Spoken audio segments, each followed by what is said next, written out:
B-A-R-B-A-R-A, K-I-P-P. Thank you. So, may I call you Bobby? Please call me Bobby. You know my story on that. I do. So, Bobby, why don't you talk to us a little bit about how you got into the field of ethics and compliance? How did you get started?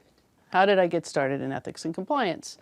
Per chance, like a lot of other people, it wasn't part of my career goals. In fact, it wasn't even a career I was aware existed. I was trained as an accountant and financial auditor for large accounting firms. And at some point in my career, I was at a point where I was looking for something different to do. At the time, we had a senior leader who was championing the beginning of an ethics program, which was really going to be the first for the public accounting profession as a whole. Kind of surprising, but I could argue that that is true of the law firms as well. They took a long time to get on board of the things they were advocating to their clients. And he did all the right things. He formed a committee. He had the authority to really make this happen. He hired consultants and experts, including our beloved Mike Hoffman. And then at some point, the committee realized there's actually work to be done when you build an ethics and compliance program. You need to do things like create training programs and communications and codes of conduct and helplines. And so he was looking for what he, in his inimitable Boston accent, said, a junior partner to help him with beginning this program. And I was just by chance given the opportunity to work with him, knowing nothing about the field. And I decided to do it. And it was just such an amazing career opportunity because from there, he retired about a year later. I had the opportunity to build a team, build a program, globalize a program. I was at Coopers Lybrand at the time. 2 years later, we merged with PricewaterhouseCoopers and then became PricewaterhouseCoopers. PricewaterhouseCoopers had also begun building a program, but hadn't gotten as far as we had at Coopers Lybrand. And so we brought the two together and had the chance to build what was the first ethics program. We called it Ethics and Business Conduct program for the public accounting profession, which we were very proud of. And I will say, at some point, the other big accounting firms came along and said, you guys are doing this. Can you help us? How do we want to do this? And we thought long and hard about, is this a competitive advantage for us? Do we want to help our competitors? And we reached a conclusion pretty quickly that because this is good for the profession and maybe isn't really competitive advantage, but is something that if we help the other firms build their programs and guide them, then it rises the tide for everybody. And so that's what we did. What year was it, did you begin that? Which part? Well, the beginning when you joined, Oh, yeah, so we started, Coopers Lybrand began its ethics program around 1997. So later than some, earlier than others. Bobby, why did you call it what you called it, ethics and business conduct? How did you come to that set of words? So good question about what do we call it, why do we choose to call it? Originally it was called the ethics program. Ethics, as you know, is a hard word for some people, and it implies morality and personal decision-making, and it has no place in the workplace in some people's minds. The more we thought about what we were doing, it was really about helping people guide their everyday behavior and decisions. It wasn't about telling them whether they're a moral person, not a moral person. So the business conduct piece resonated well, and also we knew we were eventually going to, or actually in short order, make this something that we went about on a global basis. And it was a little bit of an easier concept for people to understand the behavioral side of things, so that we called it ethics and business conduct. And it wasn't actually until several years later that we joined the ethics side of things, the behavioral side of things, and cultural side of things with the compliance efforts that were all already in place, many of which are very unique to public accounting, which we could get into, but that came later actually. We started with ethics here, there were compliance ethics efforts over there, and eventually they came together. Talk about the global challenges of implementing a program of this design and scale. Well, so first of all, the global challenges of rolling out a program And I put program in air quotes because one thing that a lot of people aren't aware is that public accounting firms, professional services firms, are different than many global or multinational corporations. We are not a corporate head with subsidiaries around the world. We are individually sort of sovereign entities in countries all around the world. We were in 150, still are, PwC, in 150 countries around the world, each of which has its own legal structure and isn't subordinate to a corporate parent. However, there are some mechanisms for a global set of standards and values and things that make a brand like PwC a global brand. So first challenge is organizational and what you have authority to do.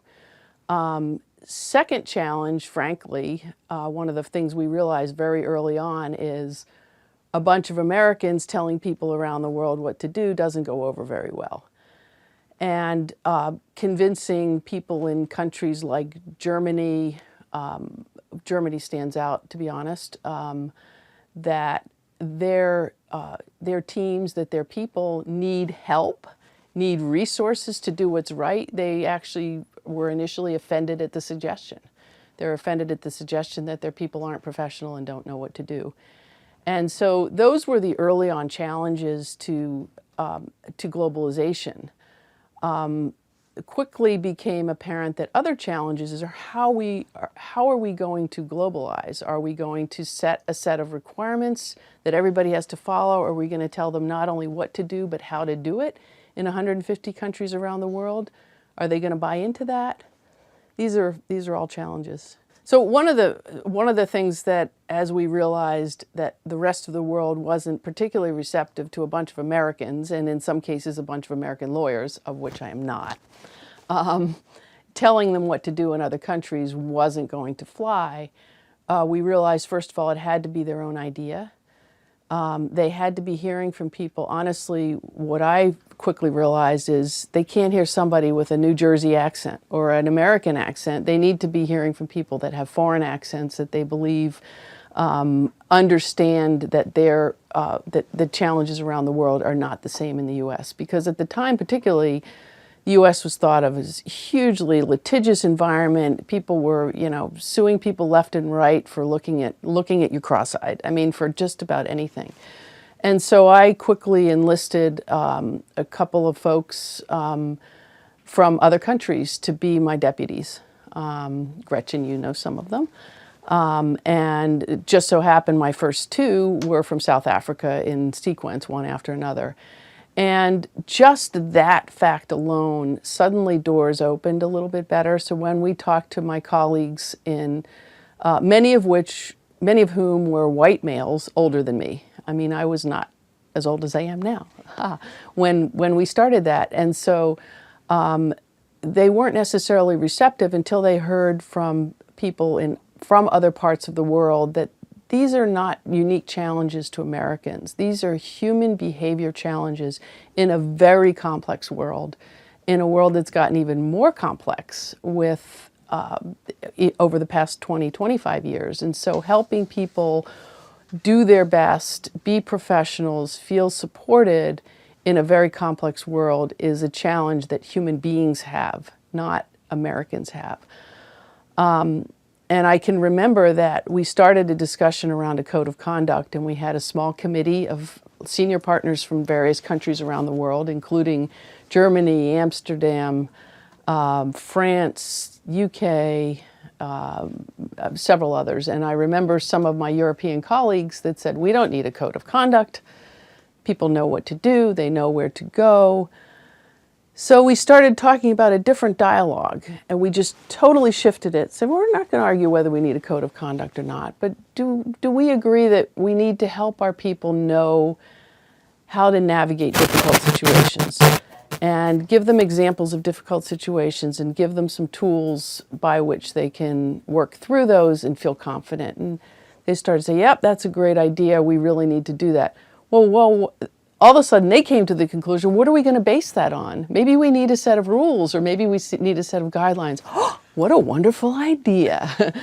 Let's call that a code of conduct. So that was sort of how sort of some things worked. It was a little bit of whispering under the pillow and hoping people would wake up in the morning with the idea you wanted them to wake up with. I love that description. What other kinds of challenges did you face as you were building the program? You talked about the global piece. You talked a little bit about maybe not everybody was ready to listen to you or to this idea. Talk about that a little bit and other challenges, barriers that you might have confronted earlier. Sure. Barriers, challenges. I mean, in any organization, you're going to have a range of people with opinions. And you may have some, for example, I can remember we had a senior leader who quickly, when we were rolling out in the US, which we rolled out first before we even started to do anything globally, we were rolling out a helpline and some training. And he thought he was being cute and kept calling it 1-800-SNITCH. And that was coming from a senior leader amongst his colleagues with other senior leaders. And that was hard to, maybe it was a little bit in jest, but the words came out of the mouth and were heard by others. And so trying to help people understand that this is not what we're trying to create. In fact, the helpline, as we called it, we did not want to call it a hotline, was meant to be not necessarily a last resort, but another resort, another place where people could go to express concerns. In fact, we would prefer people express concerns in their normal channel. Express concerns to your team, but there are certainly situations where you're not comfortable. So that kind of just little comment can be really, really challenging. Certainly all the challenges that organizations back in the late 90s, early 2000s, as they were building their programs, nuts and bolts questions. How do you set up a helpline? How do you make sure it's anonymous? How do you make sure that a leader, this actually happened a few times where we would be having to investigate an allegation, and a leader from the person who was alleged to have done something wrong got wind of it and called up and maybe bullied a little bit. I can't believe you didn't tell me you were investigating my guy. Well, you shouldn't know yet because we don't have any, we're just investigating and fact-finding, and it wouldn't be fair to your guy to find out. So those kinds of challenges, I think, will always be there, honestly. They're sort of definitely human nature. And I have to say, just as a little side note, in today's context, specifically today's context, how creating a culture where people are willing to speak up has always been a challenge, and I worry about what's happening in American society with whistleblowers and whether there will be some side effects on organizations and people's willingness to speak up.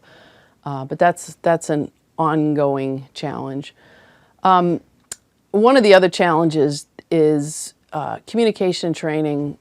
I'm sure lots of people talk about that. There's nuts and bolts issues, but one of the challenges is if you don't, first of all, what do you mean by mandatory? And if you make something mandatory, should there not be consequences? That's a very detailed question.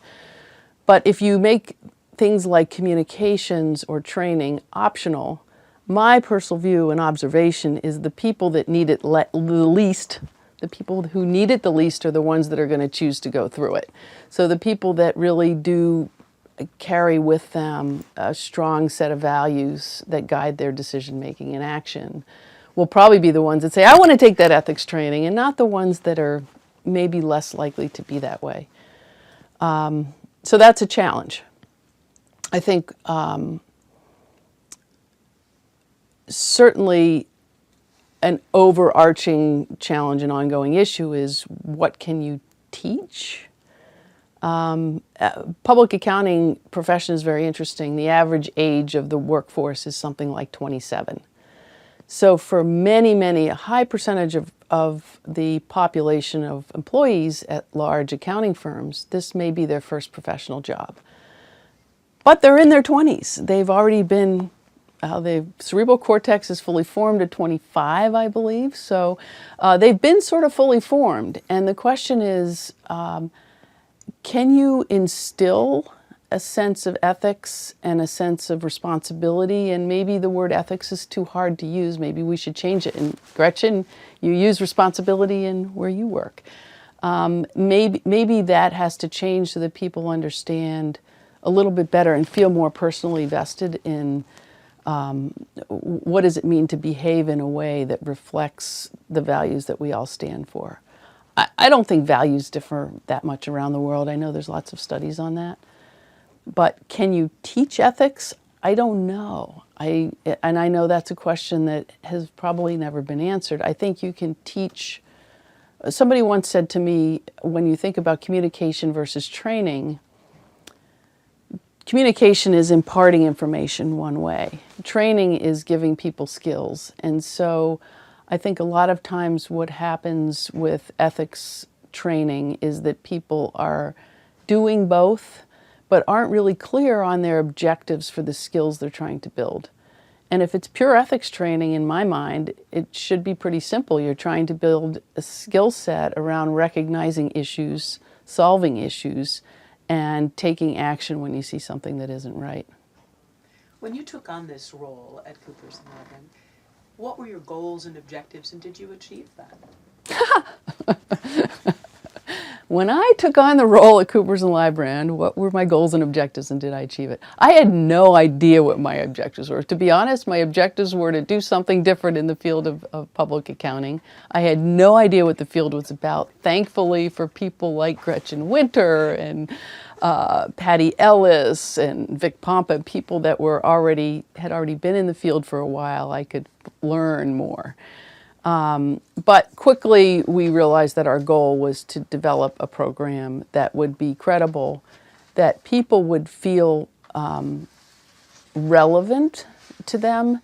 I think, you asked, just to go back to challenges for a minute, it's very easy to roll out training and communication, but it will be received, in my experience, as Charlie Brown's teacher, that wah, wah, wah, wah, wah, unless it's relevant to the things that I deal with every day. And the pressures I deal with every day. Pressure is huge, huge, huge, huge. It's just going to get huger and huger and huger for our workforce to the future. So back to my goals and objectives, I quickly learned that the goal had to be not just roll out a program that was credible and that regulators, should they come along, would believe in, but that our leadership would truly believe in, not just lip service believe in, and that more than anything else, our people, the average 27-year-old, would feel like you understand me and you understand the problems I have when I go to work every day and the pressures I feel, and you're helping me deal with those. And I think we succeeded in that. In part, we did some unconventional things at the time in some of our training. And yeah, so we hit head on, well, first of all, we decided to do a CD. Well, people don't use CDs anymore, but we would have chosen to do in-person ethics training, and we did a round of in-person ethics training, but as the organization got very large, and you're talking 30,000 people or more, it became harder and harder to consistently and reliably roll out in-person ethics training on some periodic basis. And so we didn't necessarily believe that you could teach people through a computer. We were really worried about that. And so we took a long time and carefully chose a firm to work with that had never actually done ethics training before. But we really liked the way they understood what we were trying to do. And we rolled out some training where we did a couple things that were unconventional at the time. First, we started with some head-on issues that we know were real to our people. So the opening scene issue in the first ethics training we did was a scene involving pressure to eat time, which is a perennial issue in professional services. Not, work and don't report the time because you're not going to be able to bill the client, and you're going to get yelled at by your supervisor, and they're going to think you're stupid, and all these things. And so there's all kinds of reasons and pressures, self-imposed and put on you to not report all your time. And so we hit that issue head on. And we hit it on with a sort of humorous, Leave It to Beaver style black and white video of this young guy in a cardigan, and he says what he's uncomfortable with, and then his supervisor comes along and says, "You're right. You shouldn't do this. You're right. Thank you for bringing it up." And the video then freezes, and it gets sort of frozen, and then somebody walks on and says, "Is that your world, really? Is that the world you really live in? Isn't it more like this?" And it goes to color, and it shows the real pressure that people see. And so we instantly, I think, people instantly opened up their receptivity to what they were about to do on a computer training, which was, by the way, 2 or 3 hours. And they instantly said, "You get me, you understand me." We introduced humor throughout it. The other thing that we did that I thought was unconventional for ethics training at the time was, of course, we did scenarios, which everybody did. And we decided, we really thought about the behavior we were trying for people to model in our organization.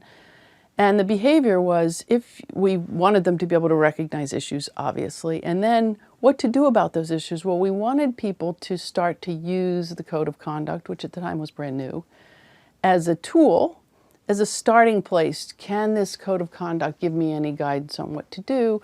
But if not, to take it further and to talk to people. And what we so at each decision point, people had to consult the code of conduct. They also had to consult, they were required to, or they couldn't click through. They had to consult at least one other person. And in each decision point, they were given a choice of who to consult with. Now, in real life, I know who I consult with when I have a dilemma. It might not be somebody in my workplace. It might be my best friend. It might be my mother. It might be, well, some people have implied that mothers don't always give the best advice, but that's aside. It might be my spouse. It might be my kid. It might be my sibling. And so what we did at each of these decision points is we gave people 4 choices of people they could consult with. And in real life, you don't always get the best advice from the people you consult with. And you have to sort out whether that's the best advice. And you have to maybe get more advice. So that's what we did in this training, is we gave some bad advice. And so when they might click on their jogging buddy, and their jogging buddy might say, you know, "Don't do anything about it, sweep it under the rug." But it wasn't so obvious that you went, "Well, of course he's giving bad advice." It was the way real life happens. And we were really proud of that, because I think it really got people to understand that this is hard, and they have a responsibility, and they have resources to go to. Yeah, So let me great pause name on for this. Navigating the Gray.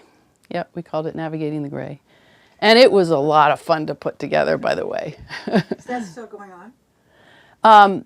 It's morphed to very different types of ethics and compliance training over the years. But we use that. And the other thing we did when we were developing this is I kept saying, well, let's make sure this works for people in our firm who largely are on the road, either locally on the road at clients or traveling, and give them the opportunity to do this in a place where they're comfortable, like an airplane. And so we make sure that it freezes when the airplane, you know, when you stop, you don't lose your place and things like that. But the PwC Coopers Lybrand used Navigating the Gray for a good, at least 5 years or so after we rolled it out. First, we went across the entire workforce and everybody did it. And then it became part of the onboarding or onboarding set of activities. But it's morphed, of course, since then. Great success at the time when you talk about Yeah. goals and what you achieved. Other things that happened that you would say, "Gee, yes, this really worked." Yeah, I'll go back to global. So other things that I guess I'd say I'm proud of that I think went well. One is how we globalized our program. So I mentioned earlier some of the challenges to globalization. Well, what we started to figure out is, first of all, we had a governance mechanism that allowed us to what we called some global network standards. And at the time when we were rolling out our global program, these global network standards were being developed. And essentially it was a set of requirements that any firm that wanted to be part of the PwC network needed to adhere to. Very high level, sorry. And since it was the time they were just developing these, we were fortunate that we got network standard #1 to be ethics and business conduct, which was great. But then we had to put some meat behind it, and so we had thought long and hard, and we did have a global team of consultants and leaders from different countries to help us with this.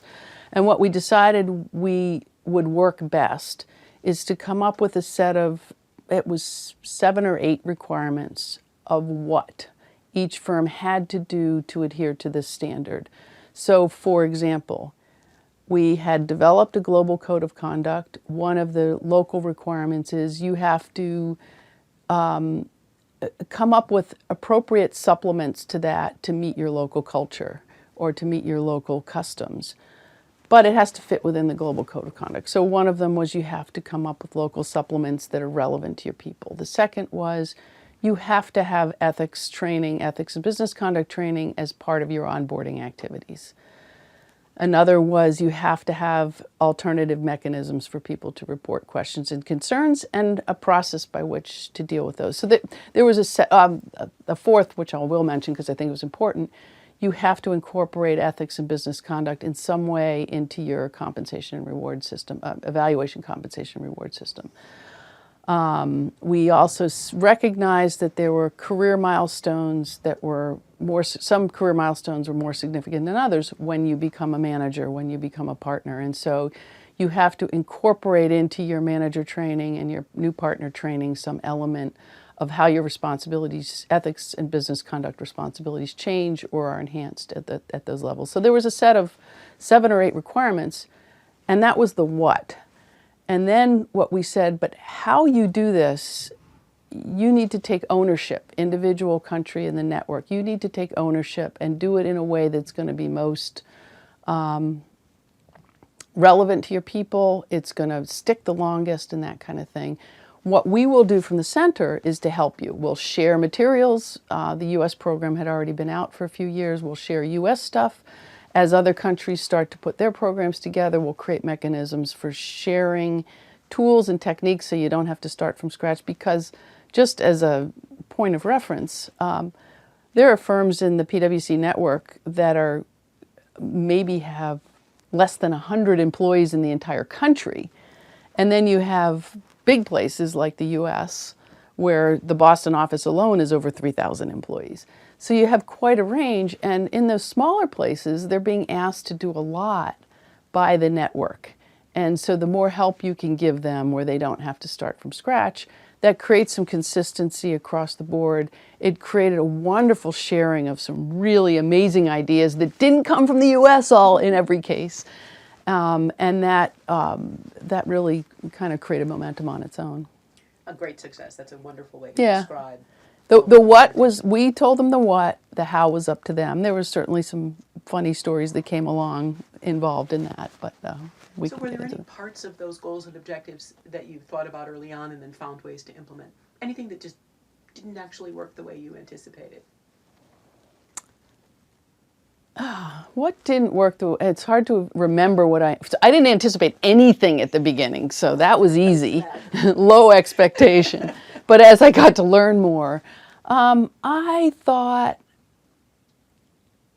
it would be so easy, right? I thought it would be so easy, for example, to build ethics and compliance into performance measurement systems. Probably one of the hardest things that we struggle with, and I think the profession struggles with. I think we eventually got places, but we didn't get there by going like this. We got there by going like this, a little bit of needle at a time. What else didn't go as, there are times when, well, we always say we hire, all of our organizations, we hire the best and the brightest. Well, guess what? We all have a cross-section of society amongst our midst, amongst our employees, and people that have different grounding when they came in. And so one of the things that surprised me, I think surprises anybody that does this kind of work, is at times how things people choose to do, people that you would otherwise think are very intelligent and certainly are intelligent and accomplished. And so that was a surprise. I was also surprised at I forget what I was going to say. It'll come back to you. It'll It's come all back, right. yeah. That's fine. Are there, do some of those challenges still remain today as you reflect on the profession and what's happened over the last, I'll say 40 years for the profession, but obviously not 40 years for you. But as you Close. think about how things have progressed, what remain as big challenges for this field? Remaining challenges. I actually think a lot of the challenges that existed 20 or 30 years ago are still there because they're so fundamental to human nature. And not to get political and societal, but things that are happening in our society, I think I worry about them undermining, for example, the courage of whistleblowers. The creating a culture where people are willing and take responsibility to speak up. I think that's in some ways become harder because the nature of work and the workforce has changed so that we have fewer workplaces where people are physically face-to-face, which means people are not necessarily communicating face-to-face, which gives people different behavioral, I think, behaviors that are different than they might if they were having a conversation face-to-face with a person, whether it's online, whether it's social media, people that work in places that don't have workplaces. And I think those all create challenges around seeing issues, speaking up about issues, making it easier for people to look the other way because there's nobody they're looking at or not looking at. So I think some of those challenges remain, but they're changing. I think, again, with some societal overlay, the balance and challenges around freedom of expression, balanced with privacy, balanced with security, even balanced with a increasing acceptance and inclusiveness, getting the balance right around being inclusive and accepting, and at the same time not creating an environment where everybody's just walking on eggshells, are afraid to say anything, afraid to interact as human beings. I think these are new ethical challenges for us. I think there's opportunities, challenges and opportunities. I think the challenge and opportunity of data is something that is newer than older. And I'm thinking that the ethics field is starting to come up on that, but I think is a little bit behind the ball on it. I think there's so much we could do with understanding not just ethics data, not just who completed training or who called the helpline and things like that, but other data in an organization, whether it's social postings, whether it's social listening, and correlating that to pressure points in our organizations. I think there's a real opportunity there. The perennial issue is pressure, and I can't really say whether pressure in organizations is greater or less than it was 20, 30, 40 years ago. My sense is it's greater, in part because technology has put more pressure on people to do more with less, more quickly and more instantly, and instant sometimes is an enemy of ethics because people don't stop to think. So I think, pressure to produce, pressure to at all costs get to the winning, I think that's there, and it's certainly played out in plenty of news stories that we're aware of. Bobby, what characteristics make somebody a good ethics, compliance, business conduct leader? Characteristics that make somebody a good ethics and compliance leader. Well, start with leader.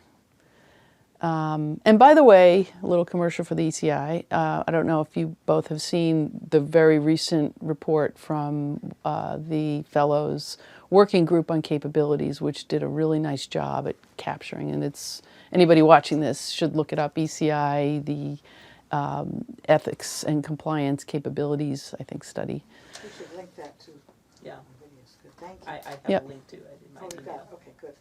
But overall characteristics, and leadership is important. And leadership, you know, I mean, you could have a whole day talking about leadership, which I won't. But having somebody that is respected, that has backbone, but at the same time also has authority to make difficult decisions. To be the leader of ethics and compliance at any organization is a hard job.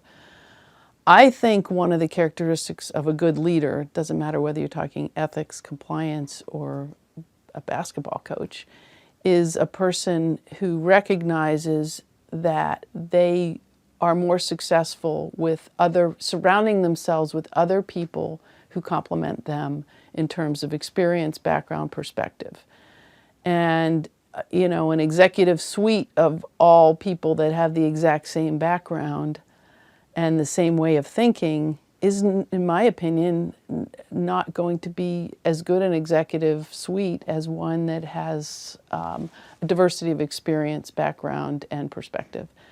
And I think more and more in today's world, it's important for ethics and compliance leaders, because there's more expectation, for example, for using technology, for using data, for using things that typically aren't in the bastion of the traditional ethics and the traditional person coming into ethics and compliance is a lawyer. I think that's changing some, so I think leadership is one of the characteristics. And as part of that, a person who is a team builder and builds an effective team. I think those are two of the most important characteristics. I think someone that understands the business. I think it's very hard for organizations that bring in somebody totally from the outside to lead their ethics and compliance functions, because this is all about understanding the pressures in the business and the real issues that this particular business faces. Not your business, not the business you came from. And so from a credibility standpoint, I think it really helps to have somebody that really, really understands the business. And I've seen lots of successful ethics and compliance officers that have come from inside you interviewed one earlier, that have come from inside the business, and I think without necessarily the legal background. Guess what? I'm not a lawyer, and so I don't try to practice law. I call the lawyers and have them give me legal advice. I'm not a communications expert. I put somebody on my team that is a communications expert because I want to make sure that they can bring their expertise to it. So those are some of the characteristics that I think are really important. And they have to obviously whether it's whether it's a well-known reputation or fewer people know it, but they have to be someone of integrity themselves, that practices values, that isn't isn't known to be a bad actor. That's obvious. Good. It should be obvious. Should be obvious. Thank you. This has been terrific. Thank Yep. you. One final question, because we are reaching the end of our time. Yep, we're good. Is there something you came here to say that we didn't ask you about and you want to make sure is included? Oh, yeah. So one other thing that comes to mind that I think is a big challenge and opportunity and something that needs to be paid attention to is boards. My experience is that boards could do a lot better at providing the real meaningful oversight of ethics and compliance programs, and that will help ethics and compliance programs. A good ethics and compliance leader will welcome that. They won't be afraid of it. There are both kinds, I've learned. And so I think there's an opportunity now for boards to really understand what it means to be exercising their oversight responsibilities for ethics and compliance.